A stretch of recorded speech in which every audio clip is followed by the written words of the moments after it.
Olá, olá, olá! Como vocês estão? Primeiramente, boa noite. Estamos começando agora a nossa primeira live do Esquenta para Masterclass, que vai acontecer no dia 11/2 às 19 horas no YouTube e que você precisa se inscrever. O link está lá na nossa bio. Na live de hoje, nós vamos falar sobre o SUS, Sistema Único de Saúde.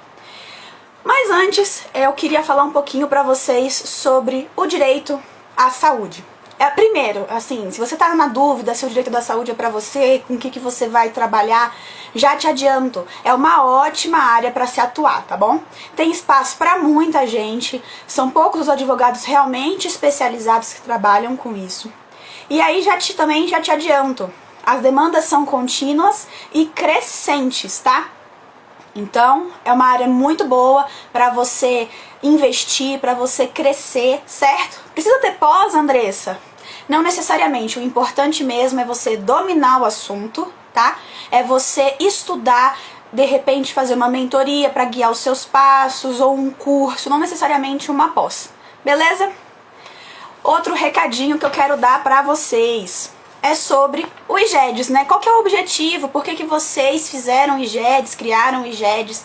Pessoal, o IGEDs, ele foi criado porque eu, a Alexandre e o Fabrício queríamos quebrar vários paradigmas. A gente quer abrir portas para o jovem advogado, a gente quer tornar o direito da saúde mais acessível, espalhar o conhecimento realmente útil, conectar pessoas, fomentar debates, fazer a diferença na vida de cada um de vocês através da advocacia especializada. Combinado? Lembrando, a Masterclass 19 horas na quinta-feira, dia 11/2, tá bom? A gente vai falar bastante sobre o direito da saúde nessa Masterclass. Quem se inscrever ganha um e-book gratuitamente e depois da Masterclass a gente vai abrir as inscrições para o curso. Mas se você quiser saber mais sobre o curso, vai ter que participar da Masterclass, combinado? O tema hoje, então, repetindo, é o SUS, o Sistema Único de Saúde. Para quem não me conhece, eu sou a Andressa Pasqualini, sou cofundadora aqui do IGEDs e vou chamar aqui a Giovânia, que vai falar com a gente hoje. Ela que é cirurgiã dentista da Secretaria de Saúde. Vamos ver se eu acho ela aqui. Vamos lá, aqui, Giovânia, estou enviando a solicitação. Ela vai conversar com a gente sobre o SUS. Tem uma ampla experiência nessa área. Olá, Giovânia, boa noite.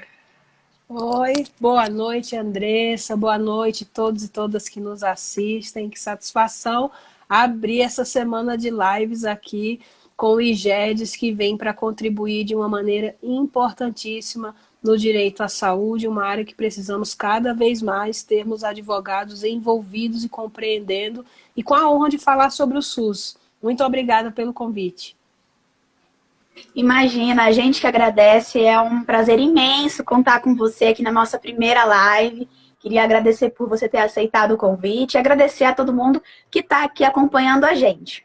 Giovânia, eu vou te passar a palavra para você se apresentar, tá bom? E aí depois a gente entra no tema de fato. Claro, o meu nome é Giovânia, é uma honra estar aqui na live, convidada para falar um pouco sobre o SUS, por duas razões. Sou cirurgiã dentista de formação, mas na área da saúde pública desde 2004, especificamente na estratégia de saúde da família. E sendo especialista em saúde coletiva, essa trajetória aí de mais de 16 anos me levou a conhecer o SUS nas suas origens, desde a assistência, mas também participando na condição de conselheira de saúde e atualmente presidindo o Conselho de Saúde do DF, dos processos de gestão participativa no SUS, que é algo sempre importante de ser debatido com a sociedade para que a gente conheça o SUS, que é invisível a todos nós, mas que está na vida de cada um do cidadão brasileiro.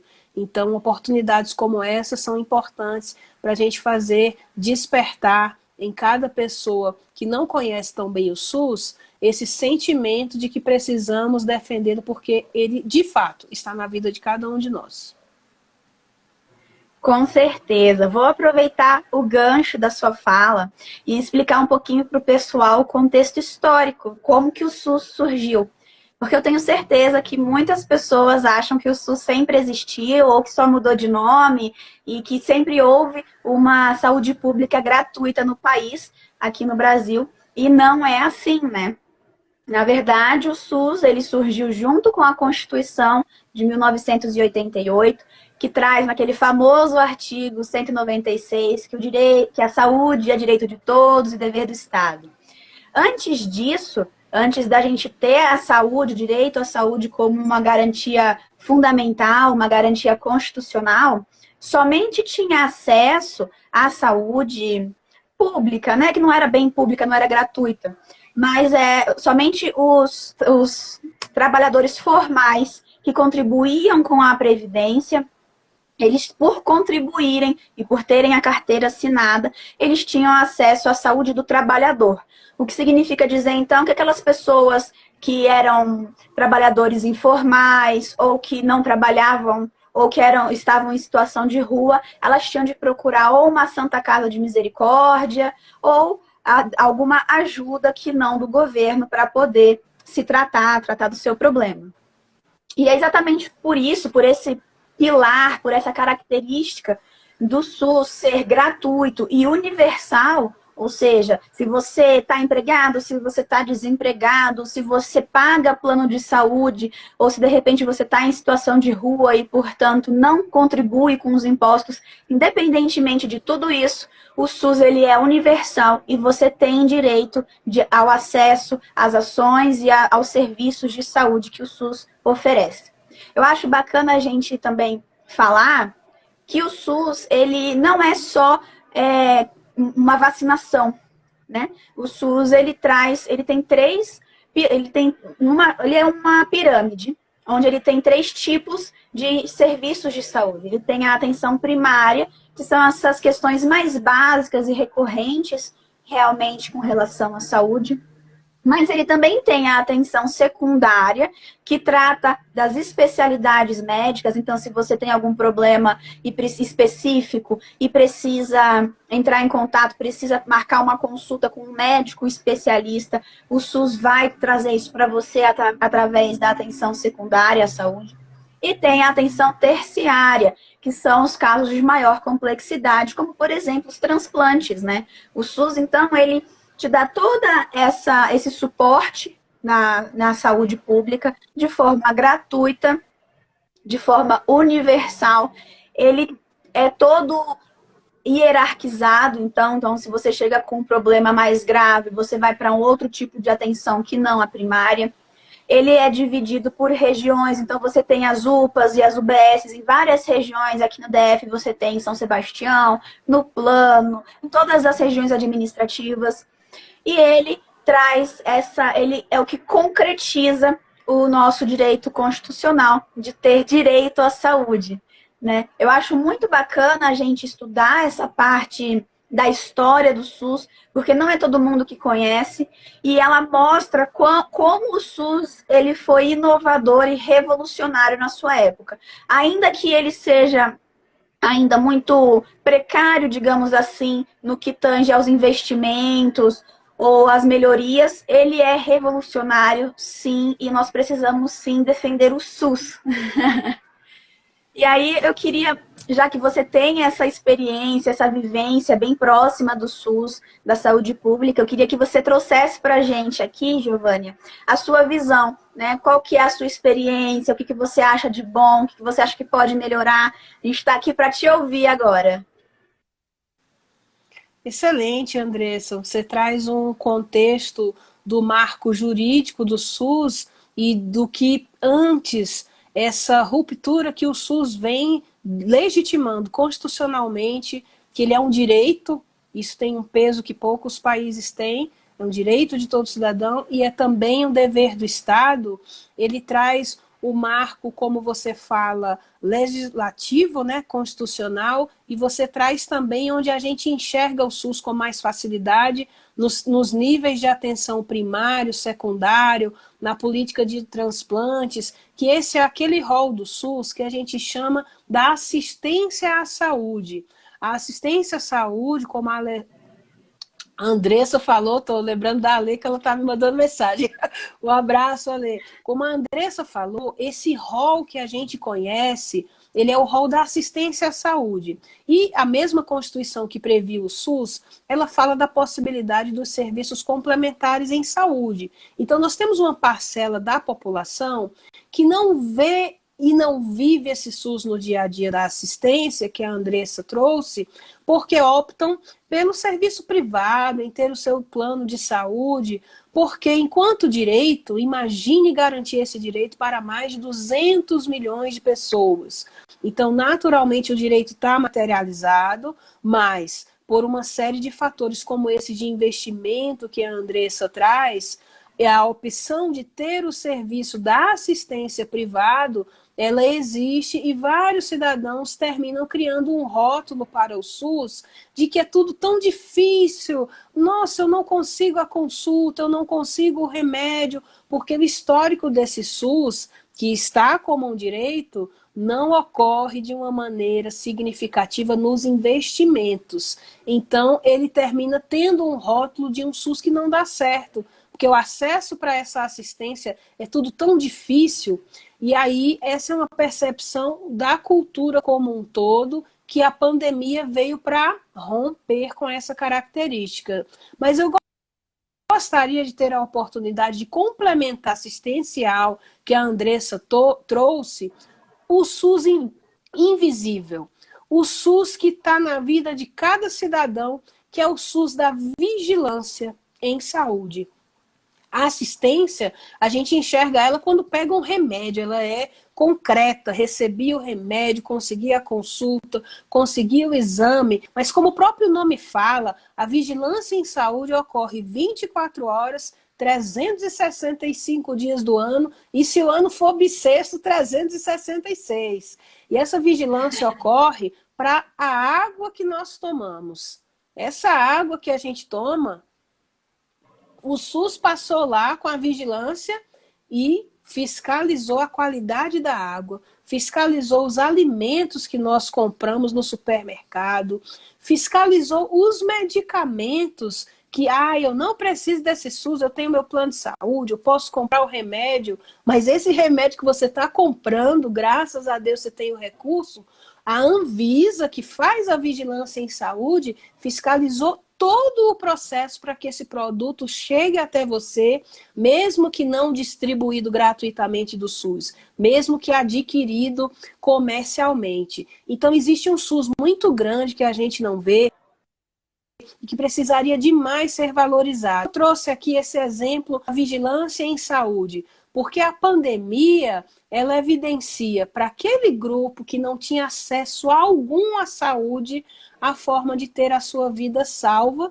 apesar de um número aí de centenas já, infelizmente, de milhares de brasileiros terem perdido suas vidas, quantas foram salvas graças a esse SUS que é gratuito. Então, a gente precisa conhecer melhor que o SUS não é só essa assistência para poder enxergar como ele ocorre na vida de todos nós e começarmos a valorizar, mesmo que eu não use assistência, poxa, fiquei sabendo que o SUS está na minha vida, na água que eu consumo, no remédio que eu compro, no hospital que eu vou, que é particular e tem 1000 estrelas lá, VIPs, ele recebe a fiscalização do SUS para confirmar que ele atende protocolos de segurança do paciente, de biossegurança. Enfim, existe um SUS muito maior do que esse, que a gente só consegue enxergar na assistência, e pela grandiosidade dele, falta de investimentos, não temos ainda 100% das pessoas defendendo, porque às vezes não se enxergam como parte dele, né, Andressa? Justamente. Eu acho, inclusive, um pouco, ainda que o SUS realmente não atingisse essas pessoas, Eu acho que seria um pouco de egoísmo você não defender um sistema que é tão benéfico e tão mais presente na vida de outras pessoas, né? Então, ainda que o SUS não se fizesse presente para toda a população, a gente ainda assim tinha que defender ele, porque eu realmente acho ele um sistema revolucionário. Não, ele é diferente de todos os sistemas que nós temos no mundo, inclusive. Ele é referência para vários países. O que a gente realmente precisa para tornar ele ainda mais eficaz é uma boa gestão, uma boa administração, fiscalização. E aí, falando em fiscalização, me lembrei aqui agora até da reunião que a gente teve ontem, né, salvo engano, sobre o controle social, né? As pessoas, elas podem, as pessoas comuns do povo, elas podem e devem procurar informações sobre a saúde, devem e podem procurar acompanhar as decisões, participar de conselhos, de seminários, para também ser um agente fiscalizador, até porque nós somos os sujeitos reivindicadores dos nossos direitos sanitários, né? Com certeza, Andressa. E quando você traz esse recorte do elemento que existe no SUS, é um componente previsto também na Constituição, no artigo 198, eu não sou boa de lei não, é com você, né? Mas é o 198, inciso 3º, garante a participação da comunidade no SUS. E isso tem um significado tão grande, porque quando a gente tem orgulho de dizer que a Constituição Cidadã previu o SUS e, além disso, né, até de vanguarda, previu que parte legítima do SUS é a participação da comunidade, é preciso lembrar que o legislador não dormiu e acordou com essa inspiração, não. É preciso lembrar que durante décadas e décadas, todo o movimento chamado movimento da reforma sanitária brasileira, que envolveu também boa parte da sociedade civil organizada, das faculdades, de vários movimentos sociais, já começavam a dizer que precisávamos avançar para um sistema único de saúde com participação popular. E então, 2 anos antes da Constituição, em 1986, ocorre uma conferência de saúde muito marcante, que ela vai estabelecer todas as bases dos princípios que normatizam o SUS 2 anos depois, que é a 8ª Conferência Nacional de Saúde. E o que traz tanto simbolismo a essa conferência? Pela primeira vez, uma conferência de saúde nacional teve a participação aberta para a sociedade. Então, pela primeira vez, o relatório final da conferência, contando com a participação da sociedade, ele faz os elementos concretos que 2 anos depois, no movimento da reforma sanitária, ficam legitimados na Constituição Cidadã. E é por isso que a gente tem que ter muito orgulho desse SUS, e é complicado falar, porque é um tema que eu vivo e que eu amo mesmo, até é natural defendê-lo nesse aspecto, porque essa participação, ela é tão forte, estar na Constituição, que outro dia desse estive em um debate onde não conseguiu elencar outro país no mundo com um sistema de saúde universal e público como o SUS, que tenha esse mecanismo de participação social que nós temos. Outros países até têm, mas não nesse formato, onde nós temos 3 possibilidades dessa participação, basicamente. As conferências de saúde, que ocorrem nacionalmente a cada 4 anos e que vão ser o fundamento da política de saúde nos planos de saúde que os governos, tanto no âmbito federal, como no âmbito distrital, estadual e municipais, elaborarão os seus planos de saúde. Plano de saúde que eu falo não é o privado, é o termo específico para aquele plano de 4 anos que vão ser implementados como políticas públicas de saúde. Então, a conferência é um espaço aberto, é um espaço de celebração democrática da construção do SUS, mas de uma maneira permanente. E temos, então, órgãos colegiados, que aqui no DF, por isso que eu estou possibilidade de participação, são os conselhos. Os conselhos, diferente das conferências, que ocorrem em intervalos de períodos estabelecidos geralmente pelo calendário do Conselho Nacional, onde o Conselho Nacional, participação social no nível alinhado com o Ministério da Saúde, com as políticas nacionais. E aí no DF nós vamos ter o Conselho de Saúde do Distrito Federal, que equivale a um conselho estadual e debate aquelas políticas do Distrito Federal como um todo. Mas temos também os valorosos conselhos regionais de saúde, que materializam, mesmo sem termos municípios, essa participação popular no âmbito de algumas regiões de saúde que possuem esses conselhos. E esse conselho faz o quê? Poxa, ele está assegurado em vasta legislação, portanto, ele é uma parte orgânica do SUS. Ele não é um favor, ele não é uma gentileza. Ele é uma parte estrutural do SUS para exercer o papel de fiscalizar essa política, inclusive nos aspectos financeiros, mas também de ajudar na construção da política, que é o sonho do controle e da participação social. É o dia em que a voz dos conselhos se materialize, de fato, como uma gestão participativa. E, como você bem mencionou antes, estarmos, assim como o SUS, legitimados na Constituição, evitou que há 2 anos atrás os conselhos de saúde fossem extintos por decreto. Ocorreu lá no início do atual governo federal, um decretão extinguiu vários conselhos, por exemplo, de alimentação, e sobreviveram aqueles que tinham uma legislação mais robusta, mais sólida, e o SUS tem isso com muito orgulho, que é a participação social como elemento estruturante dele. Exatamente. Nessa sua fala também me fez lembrar bastante do pilar da descentralização, né, que o SUS tem. Porque antigamente, antes do SUS, lá em 1980, 70, a competência com relação à saúde, ela era centralizada na esfera federal, né? Ficava a cargo da União. Porém, apesar dele centralizar a responsabilidade em um único ente, essa responsabilidade ela era diluída em uns 5 ministérios, salvo engano, que existiam à época, e cada um deles ficava responsável por uma parte da saúde. Então, você tem uma situação muito complexa, porque imagina o ministro da Saúde que mora aqui em Brasília, que trabalha aqui em Brasília, que não tem contato nenhum com a cultura, por exemplo, nordestina, ou da Amazônia, ou lá no Rio Grande do Sul.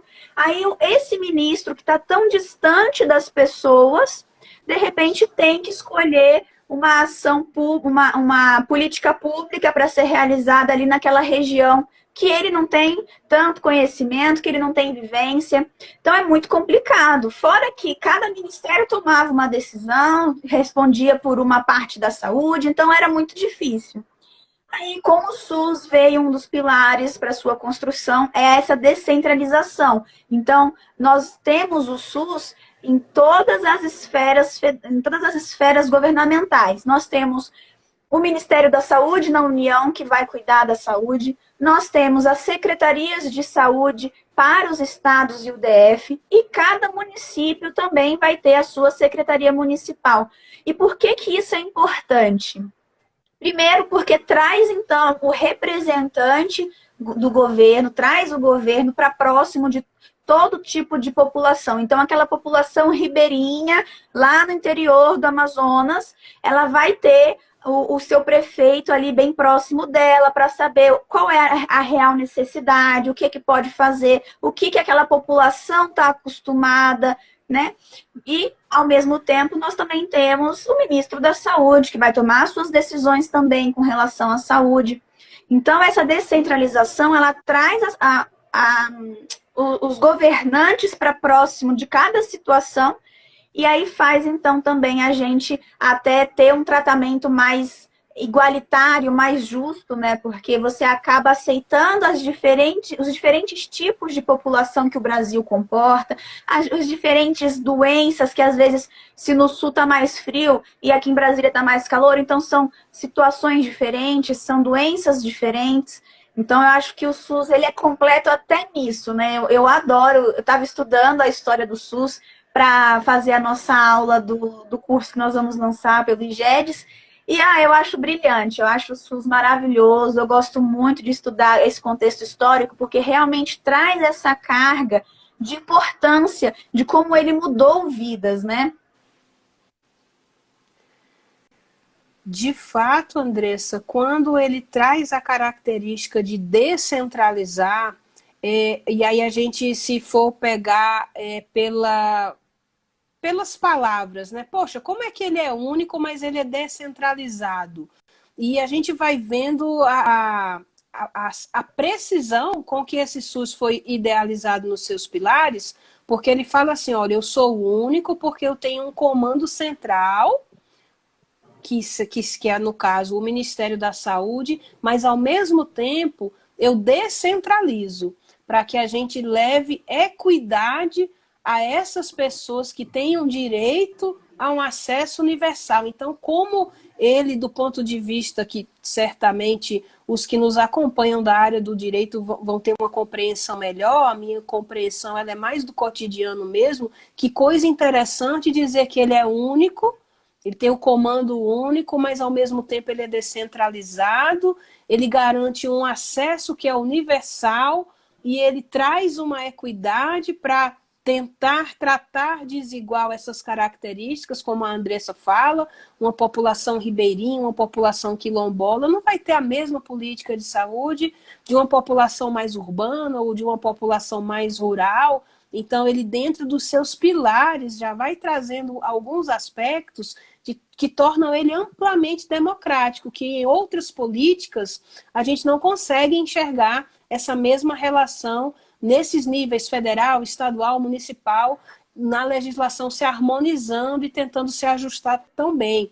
Então, até como uma dica para o curso que vai acontecer, né? Ele é universal, ele é integral, ele traz a equidade, mas ele é descentralizado, regionalizado e tem participação popular.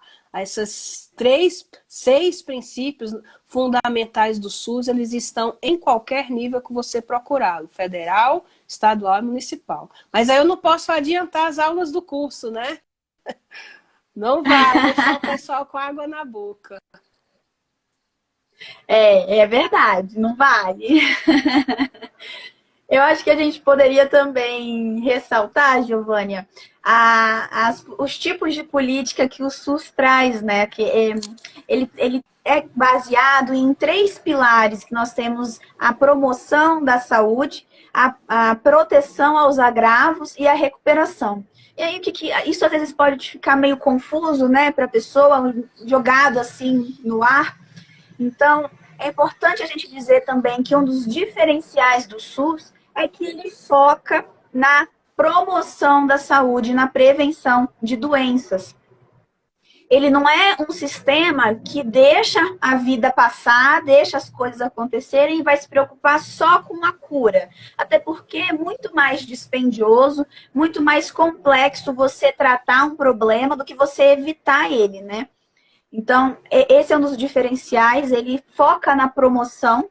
E aí, se de repente... E como é que se dá essa promoção, né? Seria através de políticas educando a população no sentido de quais são as formas de higiene pessoais, as formas de higiene coletivas que nós podemos adotar para diminuir a incidência de doenças, como evitar o alastramento de problemas sanitários, enfim. Através dessas políticas públicas, o governo vai educando a sua população para que a saúde seja sempre promovida, para que ela esteja sempre em evidência, e aí, então, numa via contrária, se você promove a saúde, você evita as doenças. Esse é um dos melhores mecanismos, até porque é muito mais barato e mais fácil você prevenir.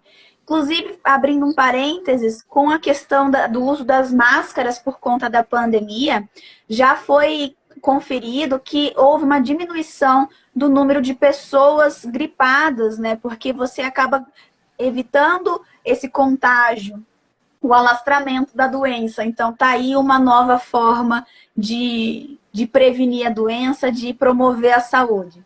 Aí, se de repente essas medidas, essas políticas de saúde não funcionam ou falham em algum ponto e a gente tem uma doença que se instala, aí então nós passamos a adotar medidas estratégicas para prevenir que essa doença se agrave ou que a pessoa que foi contaminada por uma doença, que a saúde dela permaneça naquele primeiro estágio e não evolua, né? Então, só que se isso também não dá certo e acontece da doença evoluir muito, ficar muito mais grave, aí é adotado a terceira medida, que é focar, então, só aí na cura efetiva, na recuperação da doença.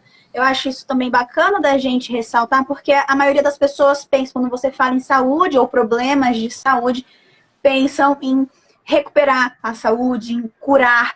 Na verdade, a gente tem que pensar lá atrás na prevenção para poder, aos poucos, chegar na cura, né?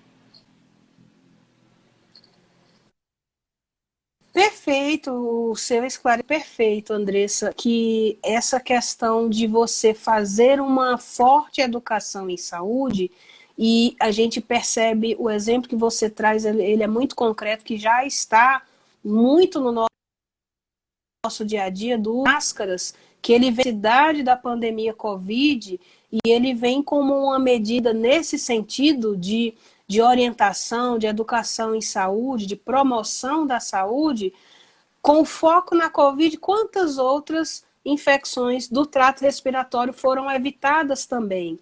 Então, como você explicou muito bem esses aspectos, eu vou fazer aqui para quem às vezes ficou um pouco confuso, essa comparação com esse cotidiano do Covid, né? Então, como é que eu estou fazendo? Eu estou fazendo uma promoção da saúde.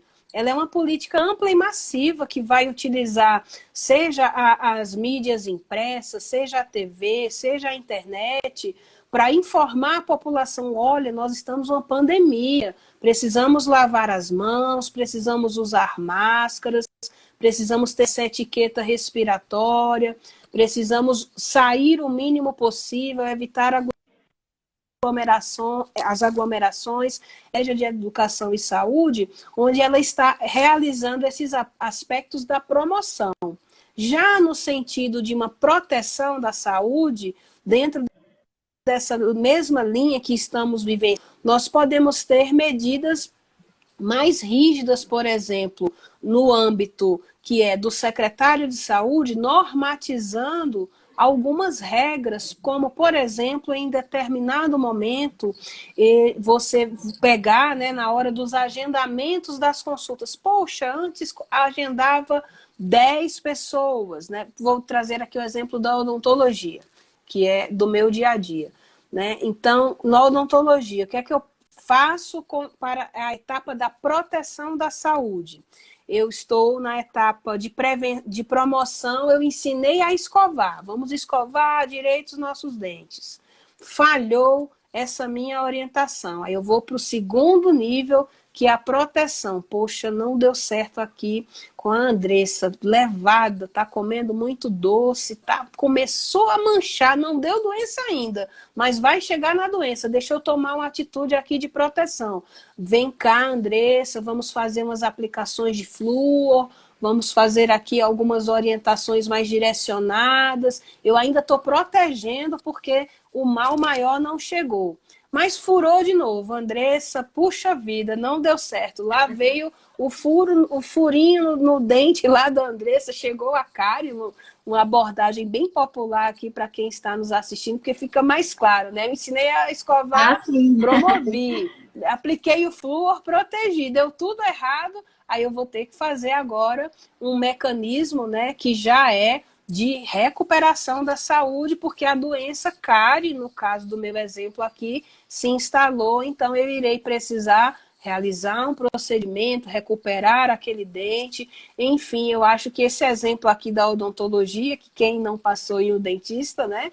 Quem não passou, parabéns, mas quem já passou, dá para ter um exemplo de que isso ocorre não apenas na odontologia, no Covid, orientar educando com as máscaras. Poxa vida, não deu certo eu ter que vou ter que tomar atitudes mais restritivas, decretos, fecha, porque eu tentando proteger até com o poder de polícia que compete às autoridades. E aí nada deu certo, eu vou ter que recuperar. Então aí são aquelas etapas de uma internação em enfermaria, que já não tem jeito, tem que fazer a intervenção naquela doença ou naquela situação que já se estabeleceu. Eu espero ter complementado a sua orientação com esses exemplos, porque às vezes é muito subjetivo, né? Promover não é a mesma coisa que proteger? Não necessariamente nesse caso das políticas de saúde. Foi perfeito, eu acho que o seu exemplo deixou mais palpável realmente para quem não tem tanta familiaridade com o tema. Gostei bastante, foi bem didático. E vi aqui que o Paulo fez uma pergunta com relação ao curso, né? Que ele quer mais informações. Paulo, se inscreva na nossa Masterclass, tá bom? O link tá na bio, dia 11/2 vai acontecer. E ao longo de toda essa semana, então, de hoje até terça-feira, nós vamos trazer vários assuntos relacionados ao direito da saúde. Hoje é o SUS, nós vamos ter também sobre a advocacia no direito da saúde, nós vamos falar sobre responsabilidade médica, ANS, uma série de temas aí para mostrar para a galera como o direito da saúde é importante, vem crescendo, tem espaço para a gente atuar, para nós advogados atuarmos. Vi que a Ale também já tinha respondido, então quero aproveitar. Quem tiver dúvidas, quiser fazer comentários, pode mandar aqui, tá bom? Eu tô sempre olhando aqui os comentários, vamos interagir, deixar a live mais do jeito de vocês, do gosto de vocês, tá bom? E tem um comentário aqui, parece também com a advocacia, a gente tenta prevenir, mas às vezes não tem jeito e pode acabar judicializando. Perfeito, Paulo, isso mesmo. A ideia é essa, a gente busca às vezes a conciliação, fazer um acordo extrajudicial para tentar evitar um problema maior. Não deu certo, aí tem que remediar, né? Ainda tem até aquele ditado popular, né? Melhor prevenir que remediar, dá para se aplicar aqui também. E estava também aqui pensando sobre o SUS 1988, ele foi realmente criado, a ideia foi concebida em 88 com a Constituição Federal, mas é importante lembrar que no que tange a regulamentação legal mesmo, o SUS ele teve a Lei 8080 de 90. Então, apesar de ter sido concebido em 88, essa gestação aí durou 2 anos, e em 90 a lei saiu para realmente concretizar o SUS, trazer os seus limites, a sua atuação, financiamento, uma série de coisas. E aí eu acho que a gente também poderia falar, fugindo um pouquinho do SUS, sobre a questão da judicialização, né? Então, por que a gente judicializa? Por que a gente tem esse direito de ação, de repente, ir contra o Estado, falar, olha, não tem leito de UTI, ou olha, esse medicamento não está disponível, ou então eu tenho uma doença rara, eu preciso de um tratamento específico. Isso surgiu principalmente ali nos anos 90. Então, o SUS já tinha sido criado, já tinha sido regulamentado. E aí nós temos também o Código de Defesa do Consumidor, que também é do ano de 90, que traz esse empoderamento do consumidor, porque querendo ou não, aos olhos da lei, a relação aí do paciente com o profissional de saúde é uma relação de consumo, tirando aí a parte ética, né, dos códigos de ética de cada profissão, a lei enxerga essa relação como de consumo. Então, a partir desse empoderamento do consumidor, que seria a parte mais fragilizada nessa relação, e com o SUS já nascido, já concretizado, que vem para oferecer tanto para a gente, nasce essa possibilidade da pessoa chegar lá na porta do judiciário, oi, seu juiz, então, o SUS me oferece atendimento de maior complexidade, de transplante, mas olha, não está acontecendo isso, ou então não tem insumo, ou não tem tal medicamento, ou a anestesia, ou não sei o quê, e assim vai. Você pode chegar no judiciário, reclamar de algum problema que você tenha, judicializar a saúde nesse sentido. Então, eu acho que, novamente, está ficando repetitivo, mas, novamente, o SUS ele é revolucionário, porque ele traz uma série de benefícios para toda a população. Ele não é só uma questão de saúde, como você bem ressaltou no início. Ele está presente nos pequenos detalhes do dia a dia, da carne que você compra no mercado, do remédio que você dá, da Neosaldina que você compra, da aspirina, de tudo. O SUS está ali observando, zelando pela sua saúde. Nosso tempo de live está quase no fim, nós temos aí uns 10 minutinhos. Então, se o pessoal tiver alguma dúvida, vou enfatizar, manda para a gente aí a dúvida. Giovânia, quer falar mais alguma coisa? Nesse aspecto da judicialização da saúde, é sempre importante a gente lembrar que, de uma maneira geral, a saúde ela tem a base do SUS, que é o direito, e o direito à saúde que a gente falou lá no começo, o pouco investimento às vezes faz com que se tenha essa ideia negativa. Mas a gente tem aqui no Distrito Federal, e há uma legislação que prevê por todo o país, um comitê chamado Comitê Executivo Distrital de Saúde.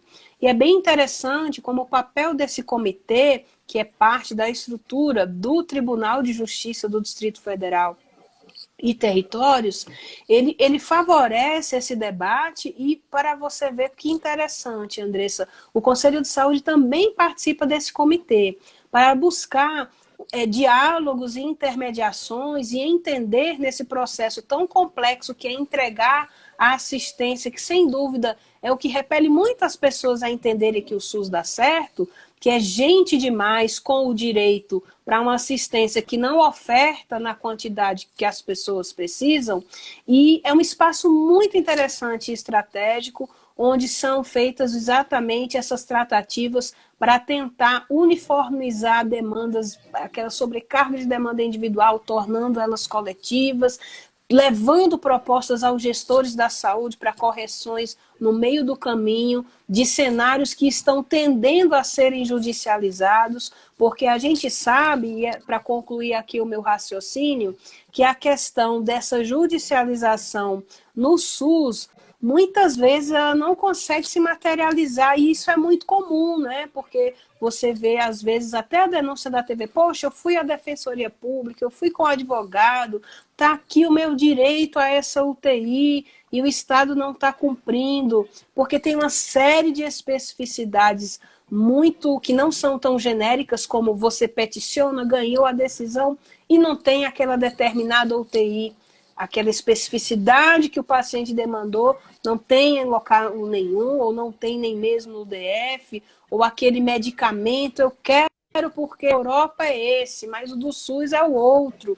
Então, é um tema que eu tenho certeza que a turma irá debater, os que serão os futuros alunos terão a oportunidade de conhecer nessas aulas esse aspecto tão delicado e sensível, que é o da judicialização na saúde, para que vocês tenham a oportunidade na turma de ter uma formação extremamente qualificada. E aí, reforçando que esse comitê tem também a Comissão de Direito à Saúde da OAB, que contribui nas discussões e que, por exemplo, um exemplo bem recente, ajudando, por exemplo, no ajuste de uma decisão judicial a ser cumprida, né, o acordo para o cumprimento da sentença, teve exatamente esse conjunto de representações da sociedade para que não fique tão no campo das ideias, tem aqui a minha sentença, não tem cumprimento, porque não existe determinado remédio. Enfim, deixa aí para vocês aprenderem com o pessoal do Instituto essa área tão sensível, que não é tão debatida, mas é uma realidade da judicialização na saúde, com quem entende que participa efetivamente, inclusive desse comitê que eu mencionei.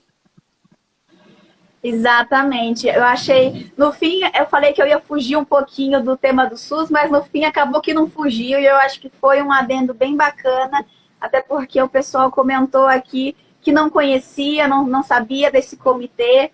A Ale até também disse que o comitê é muito importante, a OAB tem participação lá também. E aí, falando da OAB, nós temos comissões lá na OAB que tratam sobre direito médico, saúde suplementar, direito da saúde, bioética. Nós temos várias comissões. E eu posso falar especificamente da comissão de direito da saúde, que eu participo. A Lei e o Fabrício também, eles são presidente e vice, eu sou secretária-geral. E lá no início da pandemia, a gente fez um grupo de trabalho exatamente para, por exemplo, fiscalizar como é que estava o uso de EPI, se estava sendo fornecido, se não estava, se estava sendo usado, fiscalizar os hospitais, os leitos, tendo toda essa ação bem próxima da população, dos serviços de saúde, para garantir o nosso direito, né? Então, vou já para os comentários finais. Acho que a nossa live foi muito bacana, tenho certeza que o pessoal gostou. Eu gostei bastante. Acho que foi uma aula aqui. Quem esteve presente do início ao fim, com certeza aprendeu bastante e vai sair daqui hoje com conhecimentos novos. Queria relembrar que a nossa Masterclass vai acontecer no dia 11/2, às 19 horas, pelo YouTube. Mas, para garantir a vaga, você precisa fazer a sua inscrição. O link está na bio. Ela é gratuita, mas a gente quer controlar o número de vagas, então precisa se inscrever. E quem se inscreve ganha um e-book gratuito que fala sobre as ações contra os planos de saúde. Tem tanto conteúdo quanto modelos de ficha de atendimento, modelo de procuração, subs, enfim, não vou contar aqui tudo, a pessoa que se inscreva lá e recebe o e-book, tá bom? Quero agradecer novamente, Giovânia, por ter aceitado o nosso convite. Você com certeza agregou muito aqui na nossa live. Foi um prazer poder dividir a fala com você. Muito obrigada. Obrigada também ao pessoal que está aqui até agora acompanhando a nossa live. Quem tiver alguma dúvida, pode procurar a gente nos nossos Instagrams pessoais ou aqui no do IGEDS. Fiquem à vontade, a gente está sempre à disposição, contem sempre com a gente. Giovânia, a palavra com você para suas considerações finais. Muito obrigada pelo convite, obrigada a todos que estiveram aqui acompanhando, os que vão ver depois. Eu acho que é uma oportunidade muito bacana de poder trazer o debate para o SUS nessa área do direito à saúde, que acho que tem muitos poucos colegas, né, do ramo do direito que estão envolvidos com essa área. E poder levar essa parte do SUS, aí é que tem menos ainda, porque muitas das vezes essa relação tem uma relação muito direta com o consumo e com os planos privados de saúde. Então, desejar aí muito sucesso para o Instituto, sucesso para você, Andressa, para a Alexandra, para o Fabrício, e que todos os que terão a oportunidade de fazer os cursos saiam cada vez mais capacitados e bem preparados para essa área tão importante. Então é isso, gente. Obrigada novamente, Giovânia. Gratidão por estar aqui com a gente. Muito obrigada mesmo. Quem tiver dúvidas, novamente, é só procurar a gente. Muito obrigada pela presença de todos. Um beijo e até a próxima live. Amanhã, às 19 horas também, viu, gente? Boa noite.